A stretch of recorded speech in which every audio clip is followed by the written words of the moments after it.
إلى المصطفى رسول الله صلى الله عليه وسلم وأزواجه وذريته وأصحابه وتابعين إلى يوم الدين ثم رجع بين وأمهات الوجد وجدتنا وصادتنا وأموالنا وأهلنا وأنفسنا وأموالنا من الأرض والشهداء والصالحين والملائكة المقربين خصوصا ولد الكتاب وخصوصا ولد الصالحات وصف الحاجة شغل الأمر الفاتحة أعوذ بالله من الشيطان الرجيم بسم الله الرحمن الرحيم الحمد لله رب العالمين الرحمن الرحيم مالك يوم الدين إياك نعبد وإياك نستعين اهدنا الصراط المستقيم صراط الذين أنعمت عليهم غير المغضوب عليهم ولا الضالين آمين ثم رجل القبور من المؤمنات والمسلمات للمشارق والمغرب وغربها خصوصا إلى آبائنا وآبائكم شهود الفاتحة أعوذ بالله من الشيطان الرجيم بسم الله الرحمن الرحيم الحمد لله رب العالمين الرحمن الرحيم مالك يوم الدين إياك نعبد وإياك نستعين اهدنا الصراط المستقيم صراط الذين أنعمت عليهم غير المغضوب عليهم ولا الضالين آمين. Wabil khusus pada putra putri kita, cucu cicit kita, saudara-saudara kita, jamaah kita, muslim-muslimat, mu'minat di mana saja berada.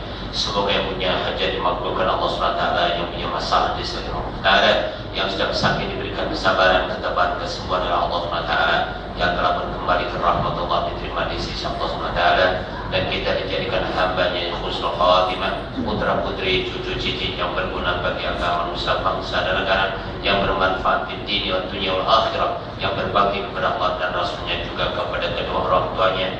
Juga semoga saudara-saudara kita yang berada di Palestina, di Rohingya, di Syria, di Irak, di Afghanistan, di Mesir, mudah-mudahan mereka diberi kekuatan dalam membela agama Allah SWT dan diberi kemenangan dalam memperjuangkan agama Allah SWT. Syaudalam al-Fatihah. A'udzu billahi minasyaitonir rajim. Bismillahirrahmanirrahim. Alhamdulillahirabbil alamin arrahmanirrahim maliki yaumiddin. Iyyaka na'budu wa iyyaka nasta'in ihdinas siratal mustaqim. Siratal ladzina an'amta 'alaihim ghairil maghdubi 'alaihim waladdallin. Amin. Bismillahirrahmanirrahim. Syarahna sadrana wa yassirna amrana wa hlul min lisanina yafqahu radina billahi rabbil alamin islamina wa bi Muhammadin nabiyyin wa rasulan wa bil qur'ani imama wa bil mu'minina wal mu'minati ikhwana wa bil ka'bati qiblata. Allahumma akrimna min jamin nuril fahmi wa akhrijna min adh-dhulumati wahmi warzuqna fahman nabiyyin ahli salima ila hamal malaikatil qarabin ila anata mawsuduna wa lataka matlubuna a'tina wa habbataka marifatak. Allahumma aftah lana hikmataka wa syura lana qudsa rahmatika ya arhamar rahimin. Walhamdulillahi rabbil alamin. Bismillah, alhamdulillah wa syukurillah wa salatu wa salam rasulillah wa ala alihi wa mawalah wa la hawla wa la quwwata illa billah ma ba'du. Al-mukarramun para ustaz, tuan guru, tuan imam, yang berbahagia tuan nadir, tuan menteri surah dan surat 4 bahasanya, muslimin dan muslimat, mu'minin dan mu'minat, keluarga dan Allah SWT. Syukurillah pada hari ini tepat 1 Januari 2013, lebaran tahun baru Masehi, kita berada dengan suasana yang sehat walafiat, dan kita alhamdulillah sudah mulai ramai yang tidak terlibat dengan penghormatan tahun baru. Kita ubah dengan program-program yang lain, program-program untuk tazkirah dan sebagainya.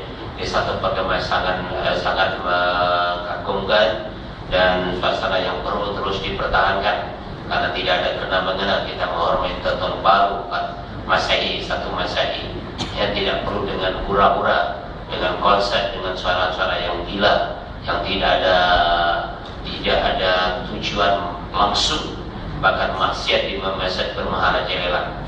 Kita perlu dengan koreksi, bahkan sebenarnya terus mendesak supaya pemimpin-pemimpin yang saling dan korup yang terus mengundurkan diri untuk tidak diberi peluang ke masa di peluang atau peluang lagi untuk memimpin, karena kezaliman, kalau seorang zalim memimpin akan rusak bukan saja rakyat, masyarakat, bangsa, negara, agama pun menjadi rusak. Ini harus ada keberanian daripada diri kita masing-masing. Di tahun baru ini akan lebih berani lagi untuk menghadapi suasana begini ini, dan kita terus harus menunjukkan warna kita yang sebenar sebagai mukmin yang sejati, sebagai muslim yang benar, tidak mendekatkan diri pada Allah SWT. Baiklah sekalian, kita teruskan dulu pengajian kita, berpandukan kitab Al-Hikam, dan kita terakhir buka surat apa Imam? Makalah ya? 243. Makalah 243.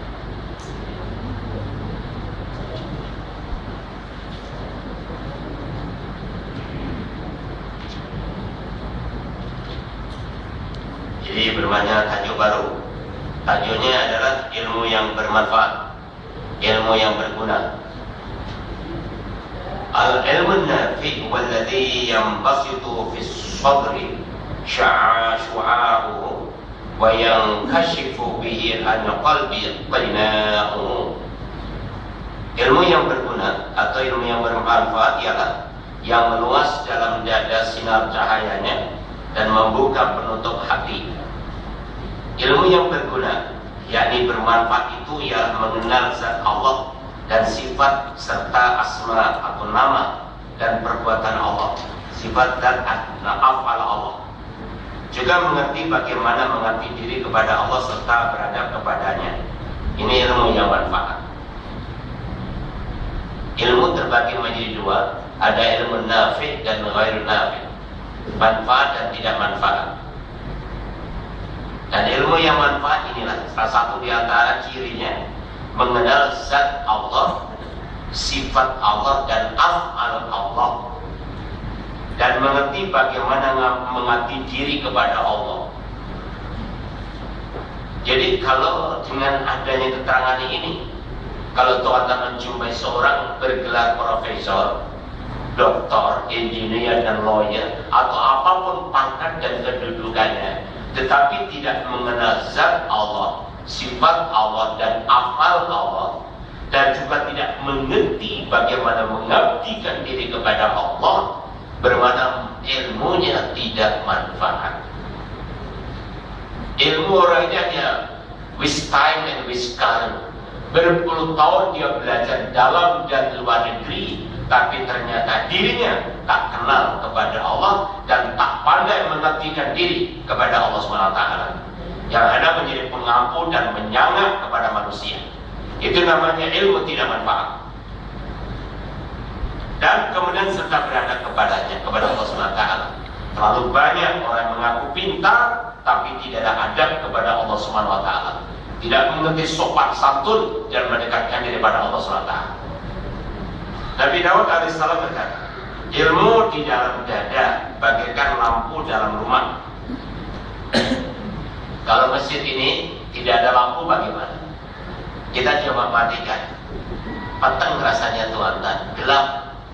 Gelap bukan lampu aja, rasanya kita pun gak enak, duduk pun gak enak, bicara pun macam gimana musyawarah gelap-gelapan, ngaji gelap gak enak. Karena kita selalu terlibat dengan environment. Kalau terang begini senang rasanya, kalau gelap bagaimana?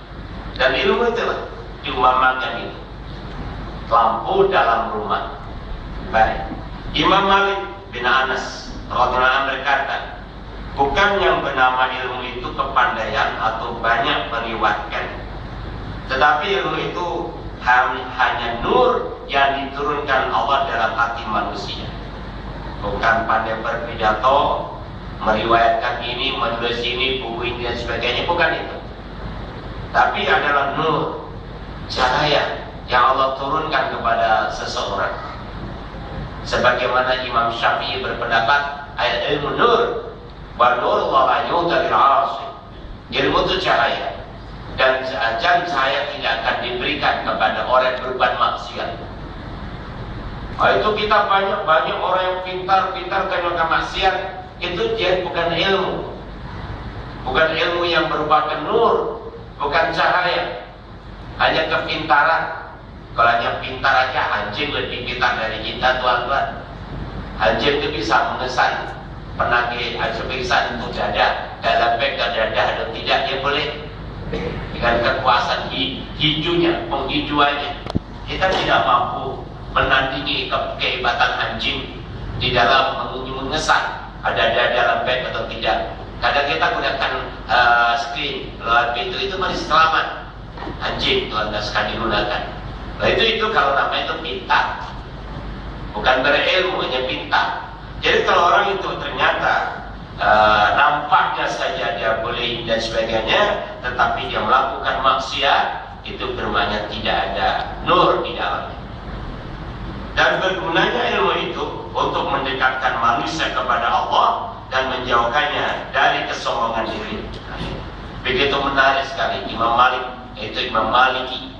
Imam Malik itu guru dari Imam Syafi'i, Imam Malik. Dia menyebutkan itu terang sekali. Dan dengan sekalian yang mendekatkan manusia kepada Allah dan menjauhkannya dari kesombongan. Jadi kalau orang tidak dekat pada Allah bahkan berlaku sombong, bermakna tidak ada ilmu di dalamnya, hanya ilmu yang manfaat. Al-Junaid Al-Baghdadi, seorang waliullah min akabir tabi'in juga. Ilmu itu ialah mengenal Tuhanmu dan tidak melampaui kedudukan dirimu, yakni menyadari kelemahanmu. Jadi ilmu itu adalah mengenal. Yang namanya kenal Tuhan yang kita orang kenal kepada uang.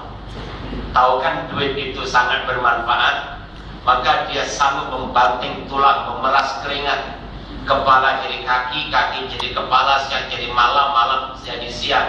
Tidak kenal apatnya hujan, tidak kenal panas terik matahari, tidak kenal jauh, tidak menyeberang lautan, mendaki gunung, apapun dilalui demi uang. Itu namanya kenal kepada uang. Tapi kepada Allah bagaimana?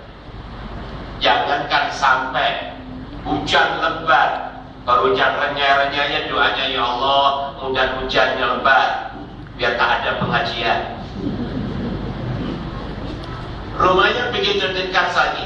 Kalau hari-hari mungkin dia ada kerja, maklumlah balik, maghrib dan sebagainya, lambat sedikit, ini cuti. Tak nampak pun pergi masjid, tak nampak pun pergi surau. Yang digunakan malah justru makan, minum, dan tidak henti-hentinya. Bagaimana ini? Apa mereka boleh katakan ilmunya manfaat? Ya, tak.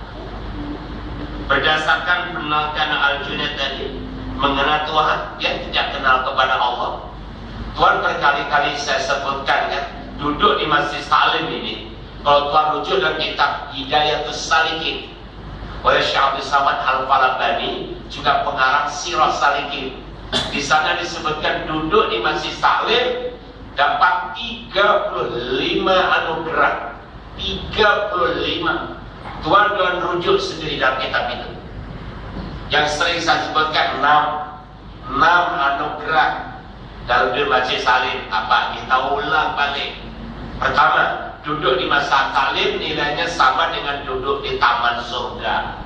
Subhanallah. Bicara surga satu hari satu malam suntuk tak habis tuan-tuan. Betapa nikmatnya surga. Sekarang semua serba surprise. Mata belum pernah memandang, otak belum pernah berimajinasi, telinga belum pernah mendengar, dan free of charge hanya diberikan orang yang duduk di Masjid Salim. Tuan beri klaim nanti.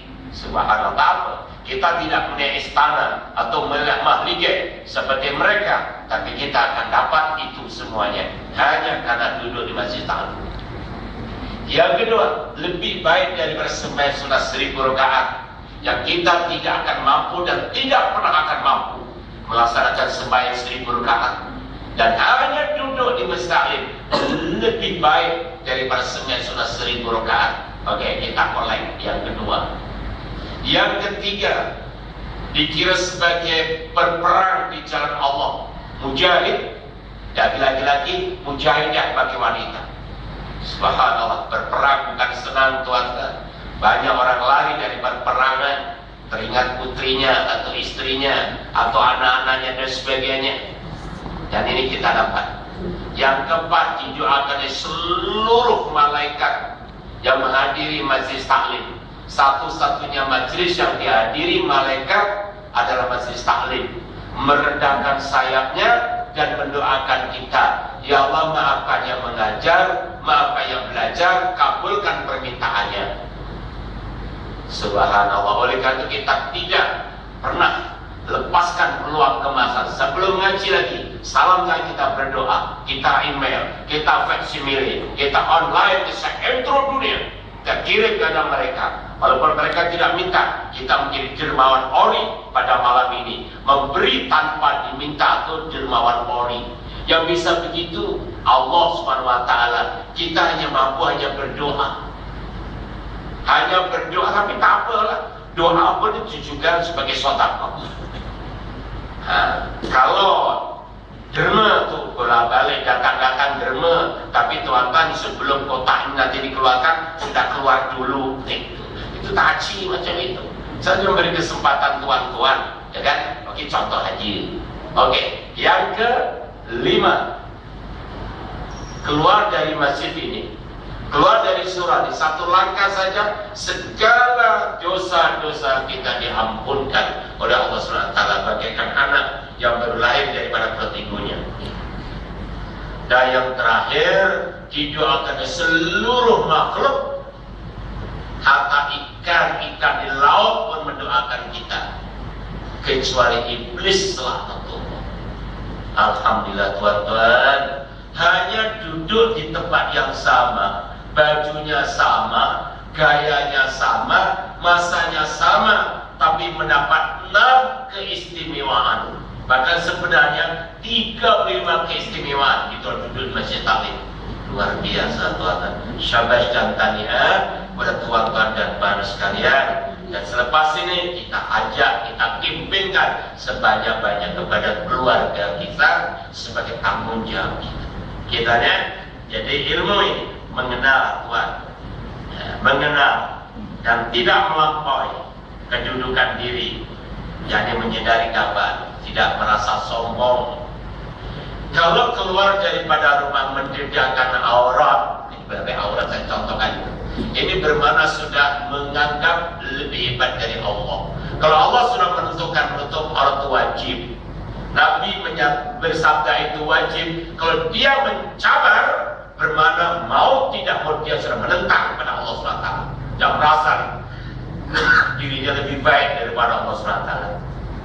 Dan ilmu tidak manfaat. Ini merasa sombong. Dan sombong merasa sombong sedekah. At-takabur ala mutakabir sedekah. Sombong kepada rasa sombong ada sedekah. Tihalat daya, kepada tihalat daya sedekah. Sombonglah kamu orang sombong. Sombong kepada sombong ada sedekah. Yang takut. Bukan waktunya tuan-tuan. Pasal-pasal hanya dapat t-shirt Angry Bird neraka tempatnya. Itu malu tuan-tuan. Oke, baik. Makalah 244. Khairul ilmi ma kanatil khasyatu. Sebaik-baiknya ilmu itu yang disertai oleh rasa takut kepada Allah Subhanahu wa taala. Itu sebaik-baik ilmu atau ilmu yang manfaat disertai takut kepada Allah. Berdasarkan firman Allah SWT, "A'udzubillahi minasyaitonir rajim, innama yakhsyallaha min ibadil ulama." Sesungguhnya yang benar-benar takut kepada Allah dari para hamba-Ku itu hanyalah orang-orang yang ulama atau alim, arif. Ini yang benar-benar takut kepada Allah SWT. Juga sabda Rasulullah SAW, "Talibul ilmi takaffalullahu birrizqi." Orang yang menuntut ilmu agama itu Allah yang menjamin rezekinya. Alhamdulillah tuan-tuan, ini hadis sahih. Ya, orang yang menuntut ilmu agama Allah menjamin rezekinya. Sebenarnya kalau ibadah itu apa siapapun juga Allah yang menanggung rezekinya. Karena dalam kandungan dulu Allah sudah menentukan. Tatkala kita ditanya oleh Allah, "Alastu bi rabbikum?" Bayi yang akan lahir ke dunia, apakah aku bukan Tuhan kalian? Kita menjawab, "Qalu bala syahidna." Ya Allah, kami bersaksi. Allah perintahkan malaikat tulis dalam satu file setidak-tidaknya 4 perkara ini. Coba bayangkan buatan sayangnya Allah kepada kita ini. Allah bukan hanya mencipta, bukan maha mencipta, tapi murabbi, mentadbir tuan-tuan. 4 perkara penting dalam hidup manusia Allah sudah sediakan. Pertama, kehidupan kita, rezeki kita Allah tanggung. Yang kedua, umur kita, batasan kita di dunia ini ditanggung oleh Allah. Bila matinya, hidup matinya, Allah dah atur. Yang ketiga, atribut atau pangkat dan kedudukan kita, Allah dah tentu. jadi apa, ada. Allah dah tentukan. Dan terakhir, untuk keserunukan kita hidup, menyambung suriat, jodoh juga Allah atur. Apa lagi? Kan kita kan hanya menjamin aja. Orang-orang itu kadang-kadang memberi gaji, itu pun sebulan sekali. Belum apa-apa sudah minta janji, harus ditepati, harus sikat, harus tahu, harus balas budi dan sebagainya. Bayangkan Allah 4, dan itu bukan setahun. Sejak kita dalam kandungan sampai akan mati, itu akan segala Allah beri. Subhanallah, itulah Allah Subhanahu wa taala Tuhan. Kata macam tak kenal kepada Allah yang disebut buta. Bukan buta mata, tapi buta mata hatinya. Jadi ilmu ini tidak manfaat. Jadi orang belajar agama Allah, tanggung segala-galanya. Ya, baik tuan-tuan sekalian ya. Syukur alhamdulillah. Juga sabda Nabi Muhammad SAW yang bermaksud lebih kurang, sesungguhnya para malaikat meletakkan sayapnya pada orang yang menuntut ilmu karena suka atau gemar pada apa yang dituntut. Rasulullah SAW berlindung kepada Allah. Allahumma inni a'udzubika min ilmin la yanfa'. Ya Allah, aku berlindung kepadamu dari ilmu yang tidak bermanfaat, ilmu yang tidak berguna, yaitu yang tidak menimbulkan rasa takut kepada Allah. Ulang-ulang tuan sekalian, ilmu yang tidak merasa takut kepada Allah adalah ilmu yang tidak manfaat. Sedangkan Nabi saja berlindung kepada Allah, mohon perlindungan kepada Allah daripada ilmu yang tidak manfaat. Baik, tuan-tuan dan sekalian, ilmu yang manfaat ini kalau memiliki teori Imam Al-Ghazali. Ciri ilmu yang manfaat itu ada banyak sebetulnya, tapi setidak-tidaknya 4 perkara ini. Ini ciri ilmu itu manfaat. Manfaat atau tidak, tuan dan puan tengok 4 perkara ini. Ayo, kita melihat diri kita sendiri sebelum kita melihat kepada orang lain. Pertama, ilmu yang manfaat yaitu ilmu yang membawa dirinya semakin mendekat kepada Allah, semakin takut kepada Allah, semakin mengharap kepada Allah, segala-galanya Allah. Itu adalah ilmu yang manfaat. Semakin mendekat, semakin seronok, masa tenang mengabdikan diri pada Allah SWT. Jadi maknanya, kalau orang itu semakin jauh daripada Allah, semakin jauh daripada surah, semakin jauh daripada masjid, semakin jauh daripada kelas-kelas agama, bermakna ilmu itu tidak manfaat. Yang kedua, ilmu yang manfaatnya ampunya tadi itu, semakin merasa dirinya merendah diri, merasa dirinya semakin bodoh, semakin lemah, semakin tak punya apa-apa. Bila berdepan dengan Allah Subhanahu wa taala, gak mampu mendongak, malu tuan-tuan sekalian, merasa hina dirinya, tak mampu apa-apa tanpa ditolong oleh Allah Subhanahu wa taala. Dan hakikatnya begitulah tuan-tuan sekalian. Bangun tidur pun nak celek, pun nak jalan, apa kita kerja, kalau Allah tidak izinkan kami berlaku. Ini dia ilmu yang manfaat, menyadari. Dan yang ketiga, ciri orang yang ilmu yang manfaat, semakin mencintai akhirat. Cara kehidupannya adalah ukhrawi oriented.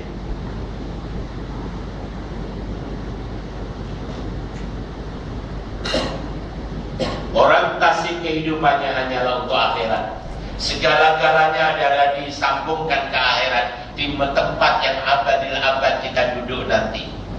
Walaupun hanya duduk, baring, makan, minum, bekerja, dan apa saja dikembalikan kepada Allah Subhanahu wa taala.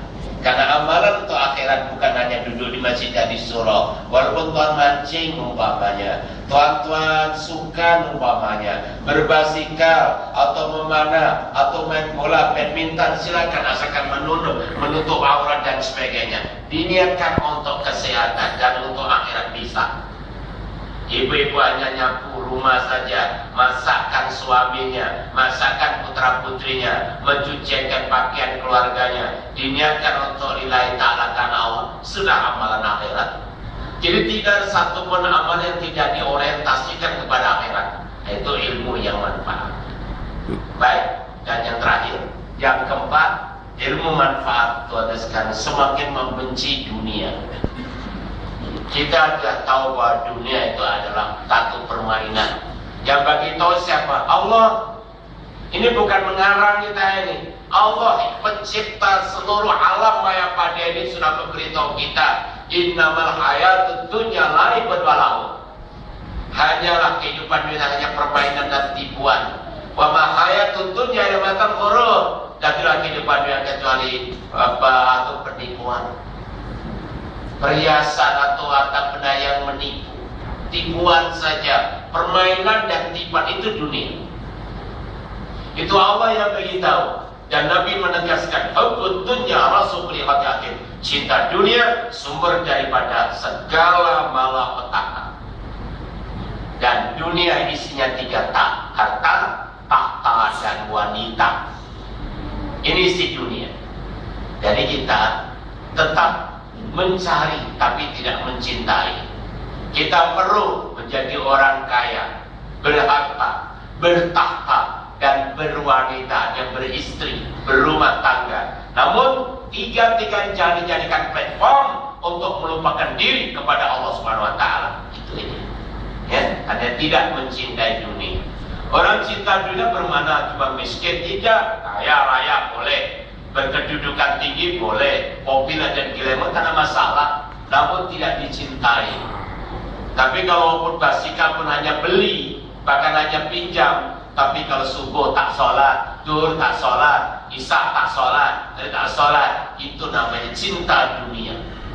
Padahal basikalnya pinjam, dan dia duduk di pagar buah pokok untuk jual durian, atau jual buah-buahan, atau jual cendol dan sebagainya. Namun demikian mereka tidak sholat kepada Allah SWT, juga dianggap orang cinta kepada dunia.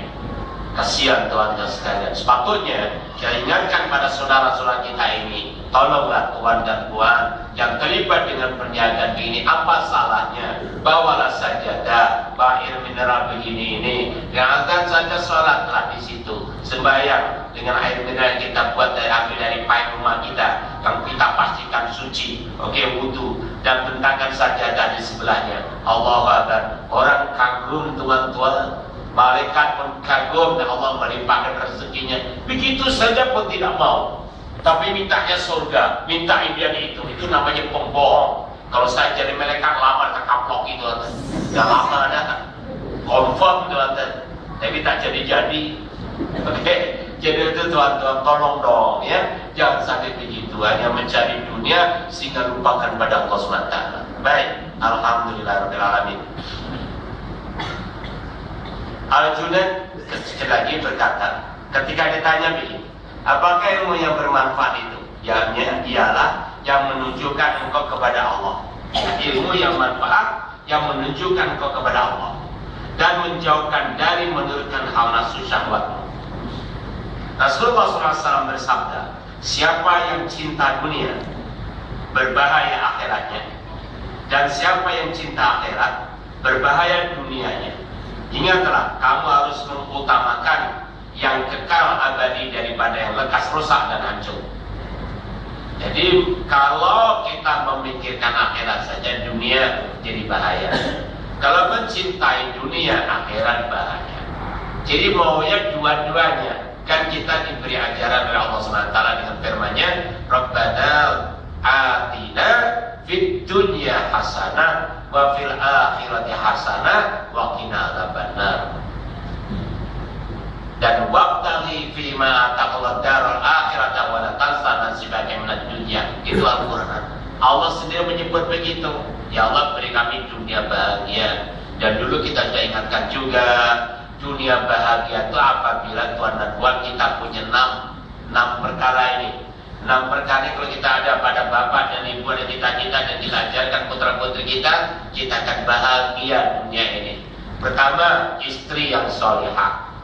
Syabas tandanya kepada ibu-ibu ya, yang sudah menjadi istri solihah, dan syabas juga tuan-tuan yang punya istri yang solihah. Jadi syarat utama dunia bahagia. Baiknya dunia karena wanita, rusaknya dunia juga karena wanita. Kalau bapak ibu ingin melihat rumah tangga bahagia atau tidak, tengok ibunya. Kalau ibunya salihah, harapan bahagia cerah. Kalau ibunya tolihah, harapan rusak juga cerah. Jadi tengok ibunya. Ibunya tuh bahasa Jawanya first lady. Tengok first lady-nya. Kalau first lady-nya itu solihah, insya Allah ya solihah. Kalau first lady-nya itu diajak shopping pun Tesco, Jasco, Sogo, Pasen, Giant, Maidin, nah, itu bukan level I. Level I, Paris, Hong Kong, and Tokyo. Yang dibawa bukan kereta tapi kontainer. Kalau first lady-nya macam ini, harapan hancur cerah tuan-tuan. Bila itu Allah punya urusan. With NC and coming soon. Itu tuan-tuan. So hati-hati dong. Ya. Yang kedua, rumah yang besar dan selesa. Tahniah buat tuan dan puan, rumahnya sudah selesa besar, masya Allah. Ya ada. Isi soalnya ada, right? Kemudian itu rumah yang besar dan selesa. Ketiga, kendaraan yang canggih dah ada, right? Alhamdulillah. Yang keempat, jiran yang sepakat, jiran kita baik-baik, alhamdulillah. Yang kelima, putra-putri yang soleh dan solihah, sudahlah sarjana, graduan semua, soleh dan solihah, masya Allah. Ini aset yang paling penting ibu-ibu dan bapak sekalian. Dan yang terakhir, rezekinya tidak jauh daripada tempat tinggalnya. Yang macam bapak ibu duduk di sini, kerjanya di Lembah Kelang, alhamdulillah. Atau di Johor, KPKT, tidak ada masalah tuan-tuan. Seminggu sekali balik, tak ada masalah. Jangan sampai 3 bulan baru balik, itu baik. Baik, itu dunia bahagia. Ya, itu mestinya begitu. Dan kita ajarkan kepada putra-putri kita supaya mencari dunia dengan cara sesuai dengan kehendak Allah dan Rasulnya. Baik. Makalah ke-245. Al-ilmu in qaranatul khasyatu falaka wa ila fa'alaika. Masya Allah, menakutkan sekali. Ilmu itu jika disertai rasa takut kepada Allah, maka itu yang menguntungkan kamu. Tetapi jika tidak, maka yang bahaya bagimu. Masya Allah. Jadi kalau dengan ilmu kita takut pada Allah, maka ilmu itu milik kita, menguntungkan kita. Tapi kalau tidak, akan membahayakan pada kita. Rasulullah SAW bersabda, yang bermaksud lebih kurang, tiap hari di mana aku tidak bertambah ilmu yang mendekatkan aku kepada Allah, maka berarti tidak berkah bagiku terbit matahari pada hari ini. Subhanallah. Satu sindiran yang luar biasa. Setiap hari tidak tambah ilmu yang manfaat, ada guna matahari terbit. Setiap hari harus mencari ilmu yang manfaat, mendapatkan ilmu. Masya Allah. Dan untuk mendapatkan ilmu tadi, Syekh Hasan Al-Banna ada 3 sumbernya.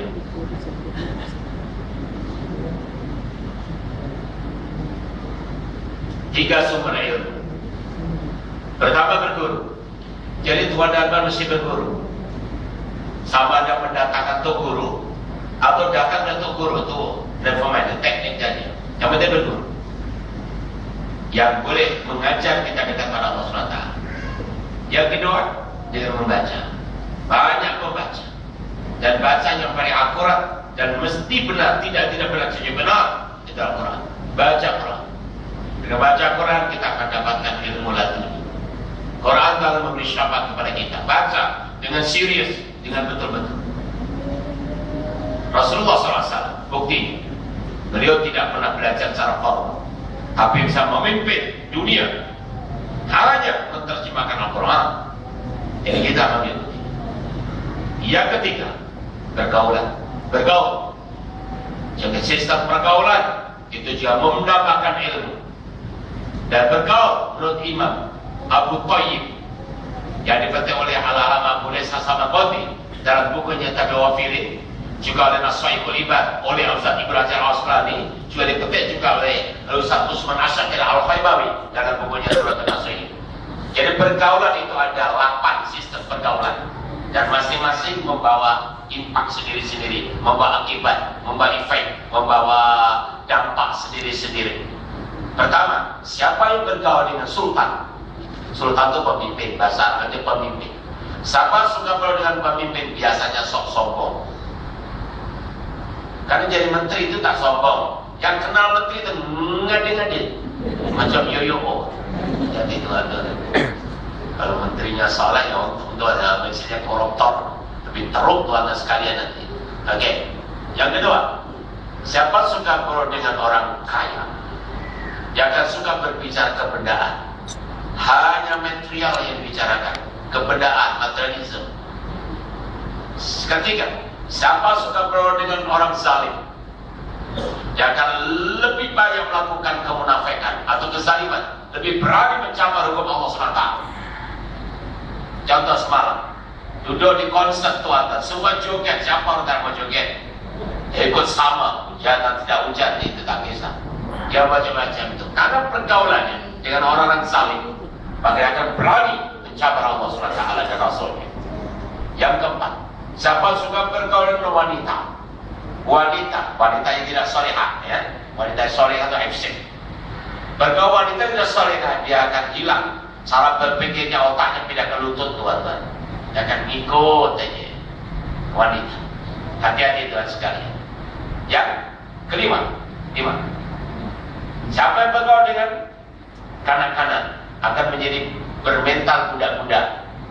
Umurnya 80 tahun, bergaul dengan anak 10 tahun, masih main wow aja, main gasing aja. Bisa nanti. Yang keenam, siapa suka bergaul dengan orang miskin, dia akan semakin tambah bersyukur kepada Allah SWT. Sekali-sekali tuan-tuan balik ke kampung atau tengok di mana orang yang kaya pagi makan pagi, kaya petang makan petang, kita dekati. Kita lihat cara kehidupannya, kita akan bersyukur tuan-tuan, Masya Allah, luar biasa. Yang bergaji 1000 tengok yang gaji 500, yang 500 tengok gaji yang 100, yang gaji 100 tengok yang gaji 10 ringgit, yang gaji 10 tengok yang gaji RM1, yang gaji RM1 tengok yang tidak bergaji, yang tidak bergaji tengok orang di hospital yang sakit, yang di hospital tengok yang masuk kubur, disyukur terus. Begitu. Alhamdulillah. Yang ketujuh, siapa suka berabid al-ibadah, akan bertambah ibadahnya, akan bertambah pendekatannya kepada Allah SWT. Hari-hari berjamaah, Masya Allah, dia temannya sholat qobliyah ba'diyah, ada cucu syukur, ada zikir-zikir lagi, Masya Allah. Kita terpengaruh, artinya kita ikut sah. Itu penting. Hanya salam kencing dan bergaul dengan mereka akan sama nanti. Pada duduk selepas zikir, setelah sholat itu sunnah Rasul. Sunnah Rasul, bukan bid'ah, sunnah. Bacaan itu ada. Cuma dibaca rame-rame itu keberanian Imam Syafi'i mengajarkan demikian. Enggak apa. Kalau orang mengatakan bid'ah, kita terima. Itu bid'ah tapi yang hasanah, bukan bid'ah yang sayyi'ah. Contoh bid'ah yang sayyi'ah itu mana? Apabila orang zina disebat dengan 6 kali, dihukum masuk penjara, didenda Rp5.000, itu bid'ah yang mungkar, itu bid'ah yang sayyi'ah, bukan tahlil, bukan zikir, bukan usoli, bukan. Takut dulu baru tahu. Belajar betul-betul. Nah itu contoh. Jelas? Bayar, senyumnya mencurigakan. Itu caranya begitu. Bahkan yang terakhir, yang ke-8, siapa yang tak beralim ulama, akan bertambah ilmunya. Nah ini kita sedang bergaul dengan Syekh Ibnu Athaillah, tambah ilmu kita. Masya Allah. Setidak-tidaknya yang lupa menjadi ingat kembali, yang belum ada menjadi ada, yang sudah ada menjadi yakin, yang yakin menjadi istiqamah, dan akhirnya the way of life. Luar biasa. Nah ini ya. Baik, bismillahirrahmanirrahim. Kita teruskan. Rasulullah SAW bersabda, akan yang bermaksud lebih kurang, akan keluar pada akhir zaman orang yang mencari, jadi mencuri dunia dengan topeng agama, memperlihatkan, memakai di muka orang bulu domba kerana lunak, lidahnya lebih manis daripada manis, tetapi hatinya lebih hati serigala. Wah ini menakutkan. Di akhir zaman banyak berpeta, berbicara tentang agama, luar biasa. Kalau berseminar atau memberikan atur, luar biasa. Namun Masya Allah, hatinya macam serigala. Naudzubillah min dzalik. Hati-hati tuan-tuan, terperangkap orang-orang yang semacam ini. Berkedokkan agama. Agama dijadikan kedok, dijadikan topeng untuk memikat orang lain, tapi sebenarnya dia tuh hatinya hati serigala. Tunggu mangsa saja. Ini hati-hati. Peringatan sudah ada daripada Rasulullah SAW. Ya, memberi agama, memberian masjid, memberi bagan surau dan sebagainya, gayanya macam yoyo. Masya Allah, luar biasa. Kalau mesbikan Maulidul Rasul atau sebentar Himatul Rasul atau peringatan tahun baru dan sebagainya, dengan mendedahkan aurat, dengan lafal Bismillahirrahmanirrahim, saya resmikan peringatan Maulidul Rasul, saya peringatan Ma'al Hijrah. Subhanallah, di baliknya sana ada tok ustaz, tok guru, amin, di guru Sontoloyo, kabeh rusak. Jadi para sekalian, kalau itu haram, tinggalkan. Ya apa salahnya? Itu caranya tuan-tuan. Mengenai masalah itu jangan terlalu bingung dengan masalahnya itu. Orang menentang kita atau mengusir kita, masih banyak kesempatannya lain untuk mencari rezeki. Bukan hanya mempertahankan satu perkara yang sudah maksiat dipertahankan. Dia mengatakan yang penting aku benci dalam hati. Itu kalau orang tidak pintar tak apa, orang pintar tak layak mengatakan begitu. Baik, Rasulullah SAW atasnya dia, Allah akan berkata kepada mereka, Allah akan berkata kepada mereka, apakah kamu akan menentang kepadaku atau mempermainkan aku? Maka demi kebesaranku, aku akan menurunkan terhadap mereka ujian, yakni fitnah, sehingga orang yang sabar tenang menjadi kebingungan. Melihat suasana orang yang hanya pandai berbicara tapi hatinya serigala, inilah Allah mencabar mereka. Apakah kamu akan menentang padaku atau mempermainkan aku? Maka demi kebesaranku, aku akan menurunkan terhadap mereka ujian yang fitnah, sehingga orang yang sabar tenang menjadi bingung. Selanjutnya Rasulullah bersabda, yang artinya lebih kurang, akan tiba suatu masa pada umat manusia tiada tinggal dari Quran kecuali tulisannya saja, dan Islam hanya namanya belaka. Hati orang-orang yang kosong dari petunjuk hidayah, dan masjid hanya penuh jasad manusia yang tidak berarti takwa. Sejahat-jahat manusia waktu itu ialah para ulamanya, sebab dari mereka sumber fitnah dan kepada mereka pula kembalinya. Itulah tuan-tuan sekalian, ulama-ulama yang diam terhadap konsep-konsep yang tidak baik. Apa salahnya? Sudah persatuan imam sudah ada, persatuan qadhi, persatuan mufti, persatuan sudah mengatakan statement yang sama. Ini tidak halal, tidak halal. Ini halal bagi umat Islam menghadiri konsep tahun baru Masehi. Wah, itu apa salahnya mengatakan begitu aja? Muat kesat kenyataan karena memang haram. Kalau gaya begitu terus, mudah-mudi keluar semua untuk berjoget bersama, alasannya yang di perubahan tahun dan tidak Islamik langsung. Tidak ada macam itu, mesti tegas dan jelas.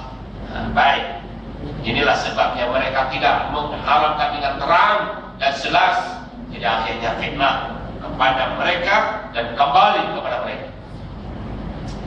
Abu Hurairah berkata, bersabda Nabi SAW yang bermaksud lebih kurang, siapa yang belajar ilmu agama tidak untuk mencapai keridhaan Allah, tidak mempelajarinya kecuali untuk mencapai suatu kebenaran dunia, maka ia tidak akan mendapat, jadi merasai bau surga pada hari kiamat. Ya Allah, mencari ilmu bukan karena Allah, dan tidak belajar kecuali untuk mencapai suatu kepentingan dunia. Dia mencarinya atau untuk mencari kepentingan dunia, tidak dibenarkan mencium bau surga.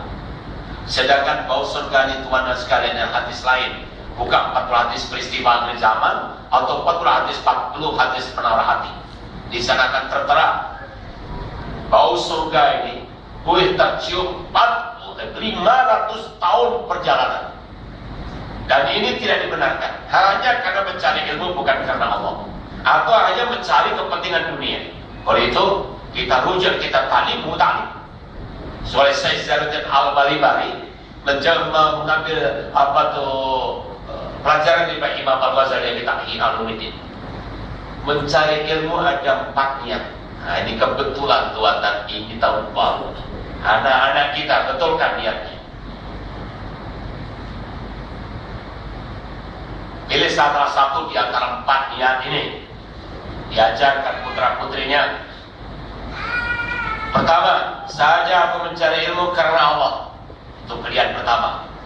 Saja aku mencari ilmu karena Allah.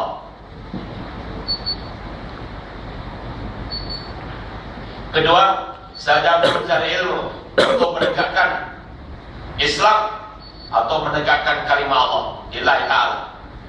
Lillahi ta'ala mesti disebut. Ketiga, saja mencari ilmu untuk menghilangkan kebodohan karena Allah. Saja mencari ilmu untuk menghilangkan kebodohan karena Allah.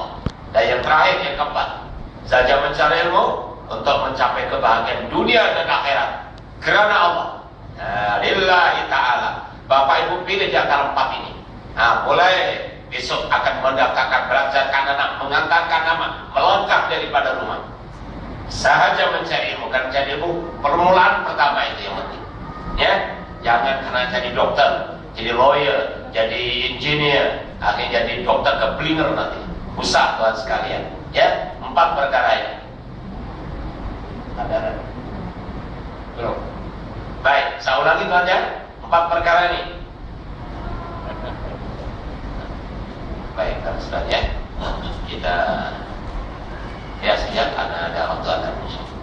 Dan kita betul tepat sekali teman sekalian di tahun baru menjelang anak-anak kita akan masuk sekolah kembali, back to school. Kembali sekolah ini kita betulkan nawaitunya. Jadi Bapak Ibu pastikan mengajar putra putrinya sekecil apapun, tingkatan apapun juga melangkah dari rumah yang pertama. Apalagi anak masuk asrama, ya akan keluar tinggal di sana, betulkan nawaitunya di jalan mencari ilmu. Jangan hanya sebetulnya itu cita-cita yang menjadikan matlamat. Baik ya, jadi saya ulangi, pilih salah satu di antara 4 ini. 4, salah satu aja sudah betul. Kalau 4-4-nya ya nggak apa-apa, salah satu, tapi itu salah satu yang sebenarnya. Soalnya yang pertama yang paling senang, sahaja mencari ilmu karena Allah. Sahaja mencari ilmu karena Allah. Langkah bismillahirrahmanirrahim dan karena Allah lillahi ta'ala. Yang kedua, sahaja aku mencari ilmu untuk menegakkan kalimat Allah, untuk menegakkan Islam lillahi ta'ala. Yang ketiga, sahaja mencari ilmu untuk menghilangkan kebodohan lillahi ta'ala atau karena Allah. Sahaja aku mencari ilmu untuk menghilangkan kebodohan karena Allah. Dan yang terakhir, sahaja mencari ilmu untuk mencapai kebahagiaan dunia dan akhirat karena Allah. Nah, oke kan ya? Salah satu di antara 4 itu betul. Itu dalam kitab Ta'lim Muta'alim ada di sana. Karena penting langkah pertama, nawaitu pertama ini.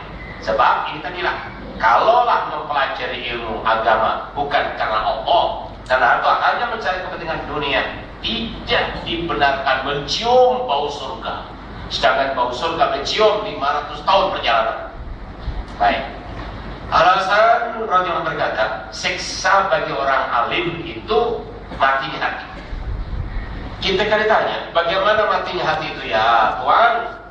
Yaitu mencari dunia dengan menjual amal akhirat. Nah ini para ulama alim, para ustadz, para guru, para imam, ya termasuk yang ngomongin. Matinya hati. Seorang alim matinya hati. Mencari apa? Mencari dunia dengan menjual akhirat. Gayanya berbicara agama tapi dicari dari dunia. Ini enggak enak. Dan ini matinya hatinya seorang alim macam itu. Tidak pantas seorang alim semacam itu. Mencari dunia juga mencari dunia, tapi jangan menjual agama. Dengan berpadamkan agama dengan macam ini akhirnya hanya mendapatkan dunia. Kadang ada mau mengajar, mau memberi ceramah saja, kau nak bayar berapa pada aku? Subhanallah, hati-hati. Itu yang ringan, bertanya belajar. Oh bukan dia ustaz yang minta ini pertampilan, ini pengurusan dan sebagainya. Sama. Gak usah pengurusan macam itu. Orang tahu sendiri. Nabi mencari Musa ini lempar batu. Kita dan naik sana naik sini dapat terbang minta duit lagi. Malu. Gak usah macam itu teman-teman. Kalau ustaz terlibat macam itu, tolong tarik balik, minta ampun pada Allah SWT. Gak usah lah macam itu. Diberi, alhamdulillah tidak beri, masya Allah gitu. Beliau nggak usah datang lagi. Daripada tidak ikhlas, ya sudah kan gitu. Jangan minta ini, minta itu dan sebagainya. Aku tanya datang, apa dia membisi kita, jangan penat-penat dan sebagainya. Memanglah. Ya kalau dibandingkan dengan artis yang luar biasa, tuan-tuan sekalian.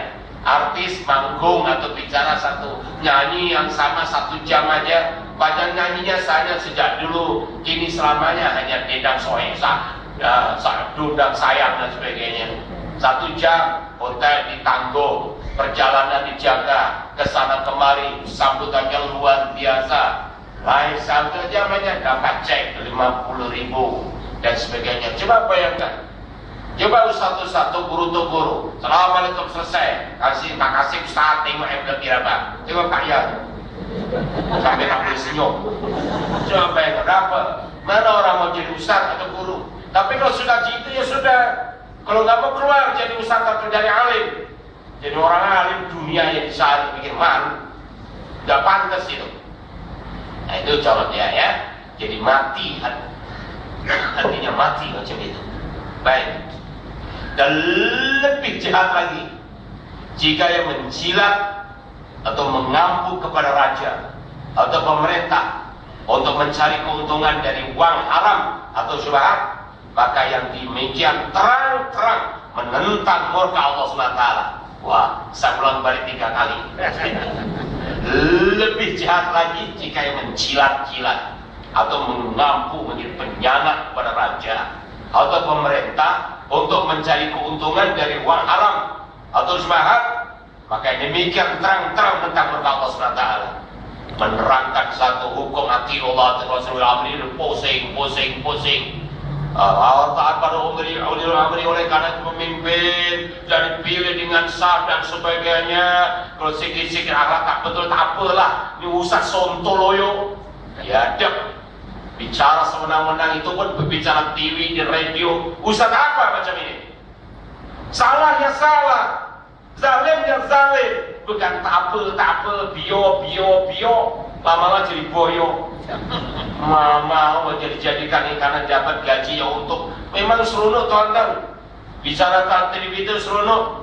Saya sudah mengalami itu masa lalu saya itu. Kalau tuan-tuan tengok 85, 86 ini Raja TV. Geram betul loh. Macam rasa dia tadi pasangan dah. Benar 1 miliar berapa banyak tuan-tuan. Kaya ketika itu. Sekarang miskin lagi.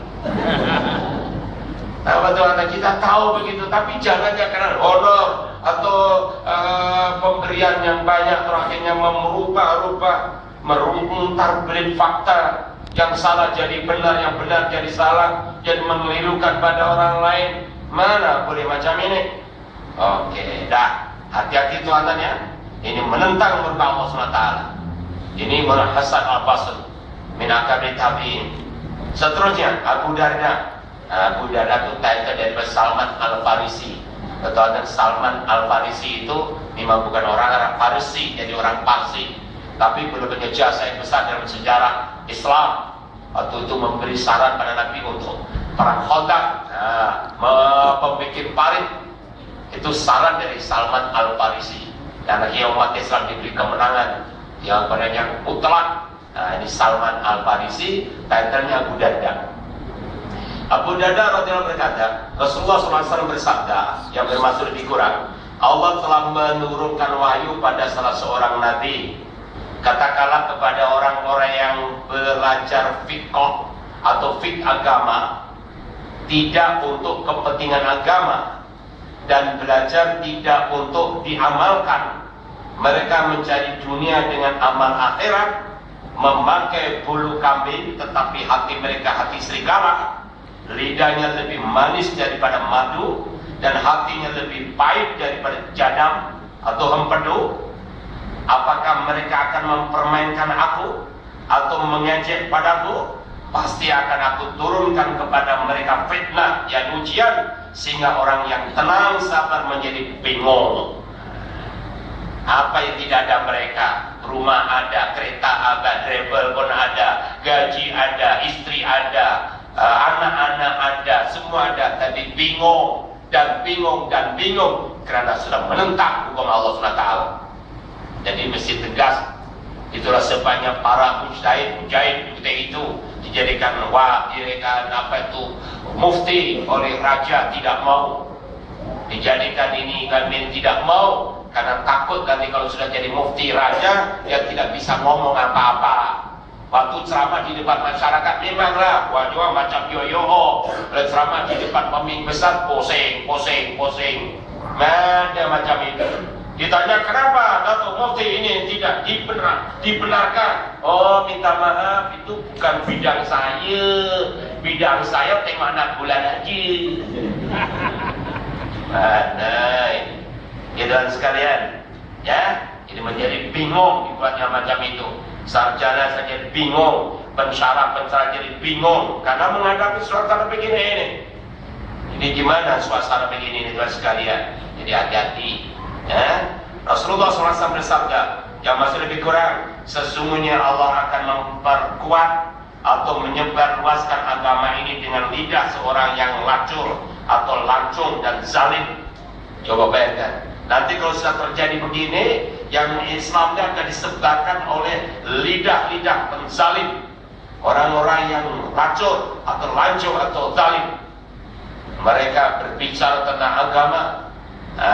Fakar As-Sindi bertanya pada Abu Hasan Al-Basri suatu masalah, dan setelah dijawab dia berkata, para fuqaha atau ahli ilmu fikih berbeda dengan keteranganmu itu.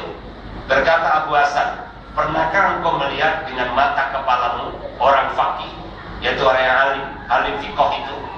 Seorang faqih atau ahli fiqh ialah yang zuhud, yakni tidak rakus terhadap dunia. Itu salah satu ciri orang faqih, zuhud, tidak cinta dunia, tidak rakus pada dunia, yang gemar akhirat, yang waspada dalam agama, yang tetap pada taat ibadahnya, yang warok, tidak melukai kehormatan sesama muslim, yang menjauhi harta mereka, yang rajin beribadah, yang mengikuti surat Rasul, yang tidak membenci orang yang di atasnya dan tidak menghina orang yang di bawahnya, yang tidak mencari dunia dengan ilmu yang diajarkannya oleh Allah SWT. Ini orang yang faqih. Itu tuannya. Yang dikatakan faqih rujuk pada kitab ini pendapat daripada Hasan Al-Basri. Hasan Al-Basri terangkan tabi'in. Pegarang kitab Az-Zubat.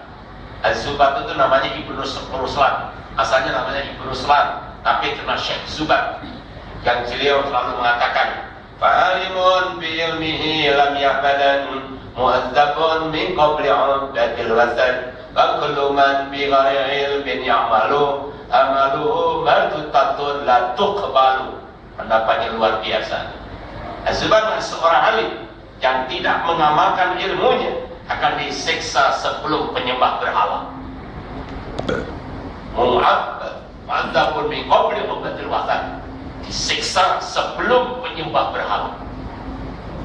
Dan siapa yang bertambah ilmu, tidak tambah baik budi akhlaknya dan takutnya kepada Allah SWT, maka tiada bertambah dekat kepada Allah, bahkan bertambah jauh daripada Allah SWT. Man izdada ilman walam yazdad hudan lam yazdad min Allah ila hudan.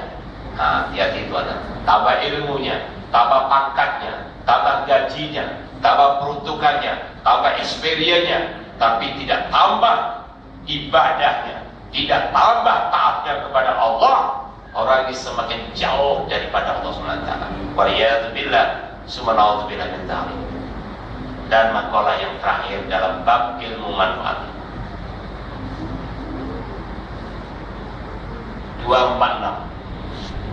Mata alamaka adamu iqbalin nasi alaika wa tawajjuhum bidhammi ilaika farji ila ilmillahi fiika fa in kana la yuqniuka ilmuhu wa musibatuka bi'adamin wa ana tikam ilmi asyaddu min musibatika wujudil adza minhum.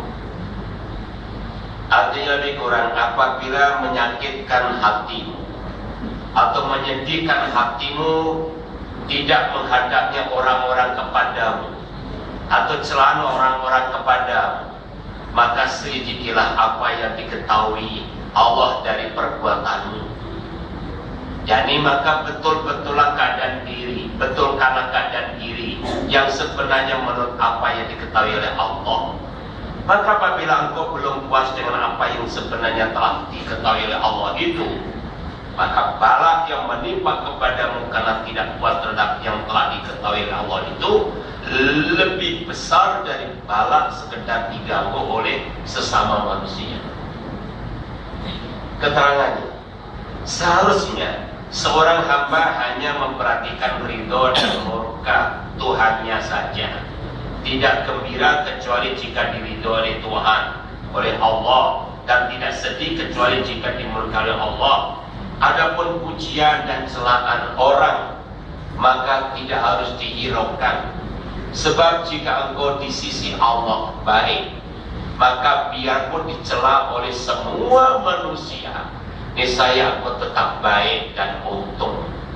Sebaliknya, jika engkau busuk di sisi Allah, maka walaupun engkau dipuja-puji oleh semua manusia, bahkan kalau boleh malaikat, jin, setan, dan babi kubil sekalipun, maka engkau tetap tersiksa dan binasa.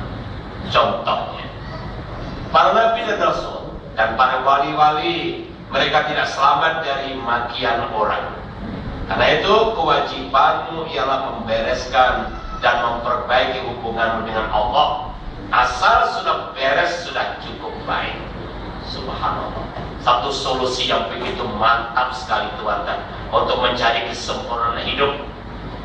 Yang penting komunikasi dengan Allah baik, beres. Itu orang pro and kontra, yes or no, life and dislike, never mind. Tidak usah apa. Memang itulah kehidupan manusia.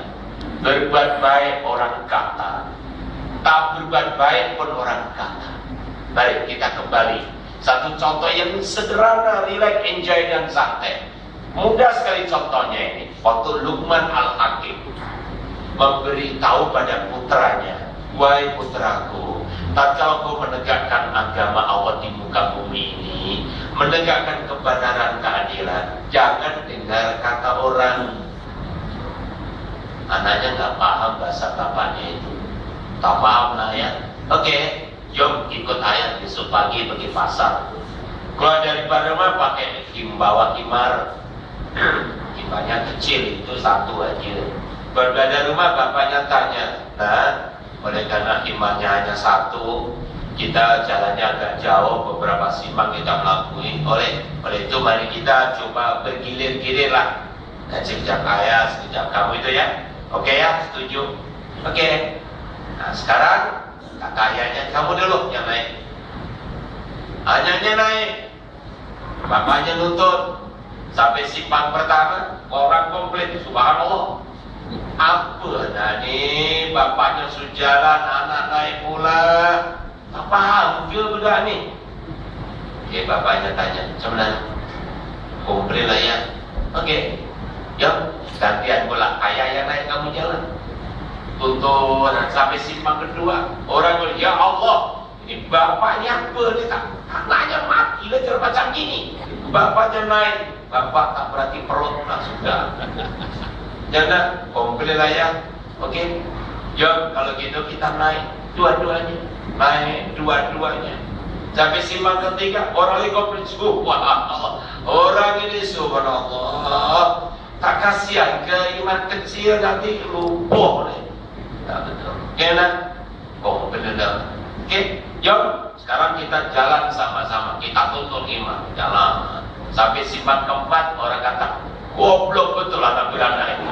Malah digoblokkan pula. Punya kendaraan kok dituntun. Terus bagaimana? Nah kalau gitu kita pikul aja lah. So, Tuhan, dalam menegakkan kebenaran, yang penting kita lakukan buat, asalkan tidak terkena. Asalkan sudah mengabdi kepada Allah, tidak berdakwah sunnah, jangan kerjakan. Orang komplain atau tidak, tinggalkan. Lebih baik kita melakukan dikomplain orang daripada tidak melakukan tapi dikomplain juga. Betul?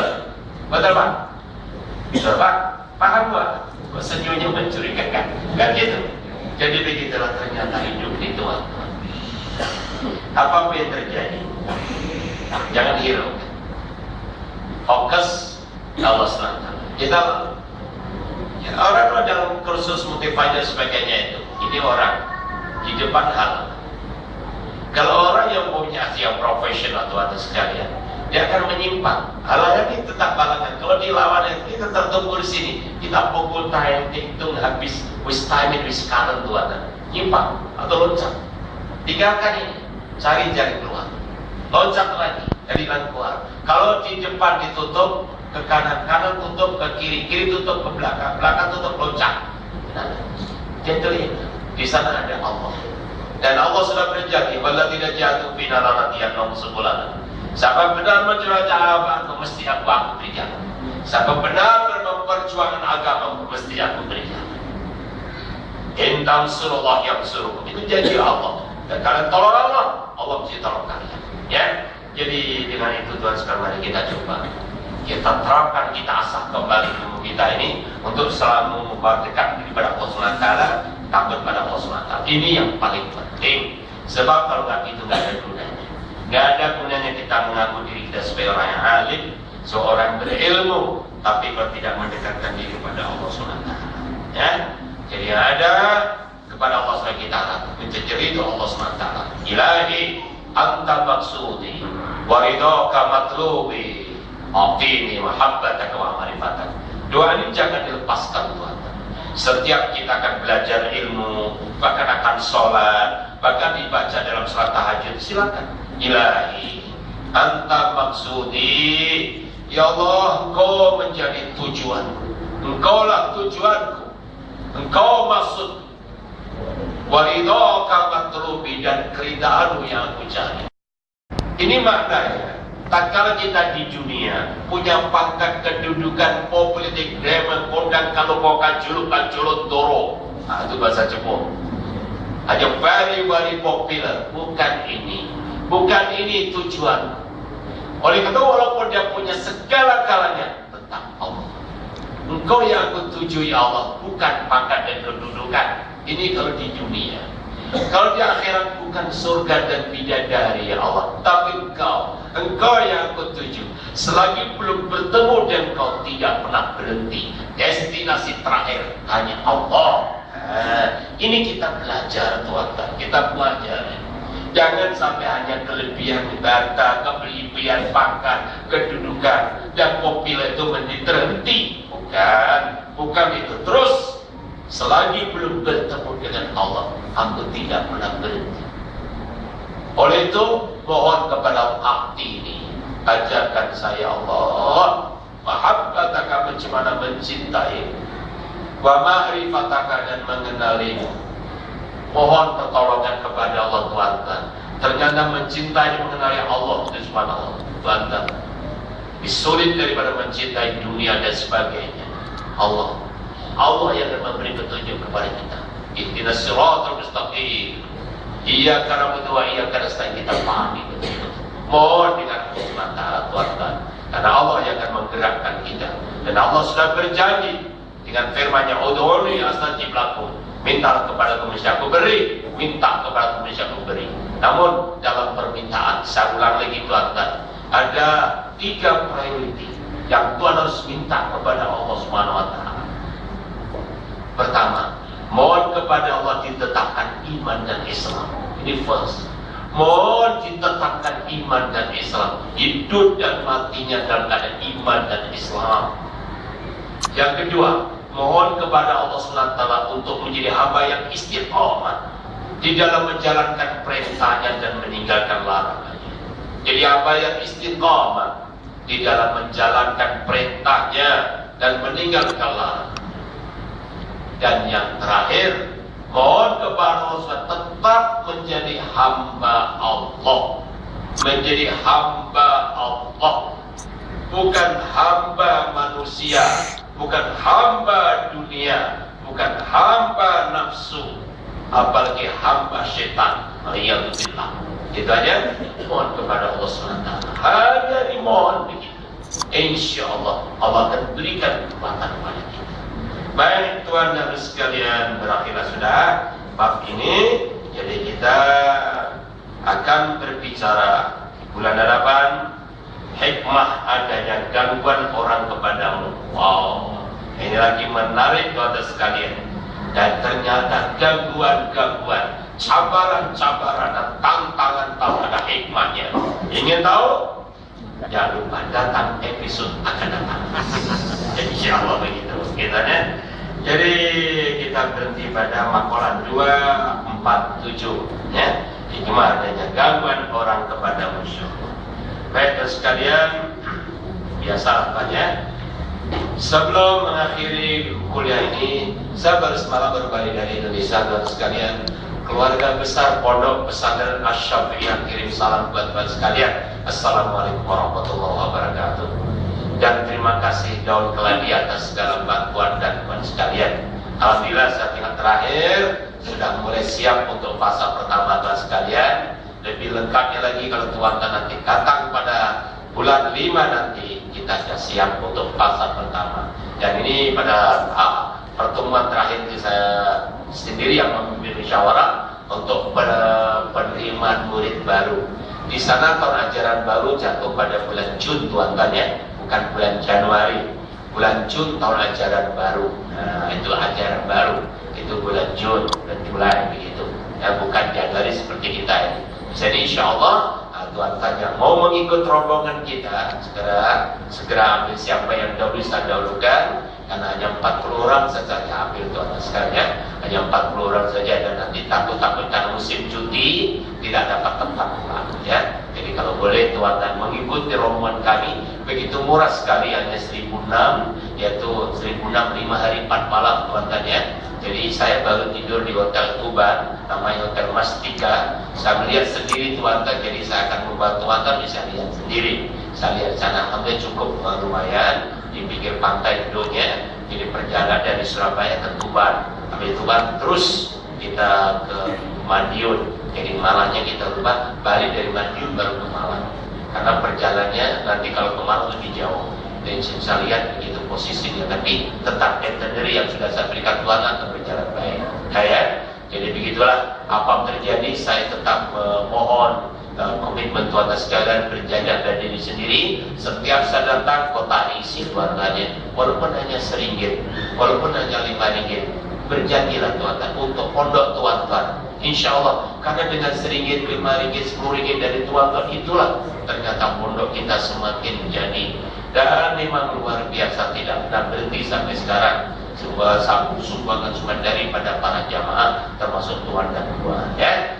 Itu saja, terima kasih di atas segala perhatiannya sekalian. Dan selamat menyambut tahun baru Masehi. Dan selamat membawa putra-putri kita sudah masuk sekolah di alam baru. Dan jangan lupa untuk niat dengan cara yang betul. Untuk betulkan niat putra-putri kita. Dan niat untuk mencari kebenaran. Kalau mencari kebenaran nanti Tuhan akan diharap oleh Allah SWT mencium bau surga. Dibetulkan kembali. Yang sudah lama-lama pun begini, Allah ya Tuhan kami selama ini saya tidak mengajar putra putri saya Allah dengan niat Bismillah tahun ini dan beberapa tahun yang lalu kami niatkan untuk menyekolahkan putra putri saya Allah untuk kerana-Mu atau salah satu daripada 4 perkara tujuannya kita tarik balik, kita mohon kepada Allah SWT, kita betulkan nawaitu sekolah putra putri kita, bahkan tuannya sudah menjadi sarjana dan sebagainya pun kita mohon kepada Allah, kita tarik balik biar mereka membetulkan nawaitu di dalam sholat kita. Jadi itu saja. Terima kasih segalanya. Mari kita berdoa. Semoga diri kita, keluarga kita, masyarakat, bangsa dan negara kita aman, tentram, sejahtera, barakatuh, thayyibatun, warabbul ghafur. Amin ya rabbal alamin. Al-Fatihah. A'udzu billahi minasyaitonir rajim. Bismillahirrahmanirrahim. Alhamdulillahirabbil alamin arrahmanir rahim maliki yaumiddin. Iyyaka na'budu wa iyyaka nasta'in. Ihdinas siratal mustaqim. Shiratal ladzina an'amta 'alaihim ghairil maghdubi 'alaihim waladdallin. Amin. Allahumma shalli ala sayyidina Muhammad. حقك ربنا زدنا علما نافعا وعملا صالحا مقبولا ورزقا حلالا واسعا طيبا اللهم دخل مقصدك وانت صادق واجعلنا من لدنك سلطانا نصيرا برحمتك الرحمن والحمد لله رب العالمين تقبل الله منكم. Assalamualaikum warahmatullahi wabarakatuh.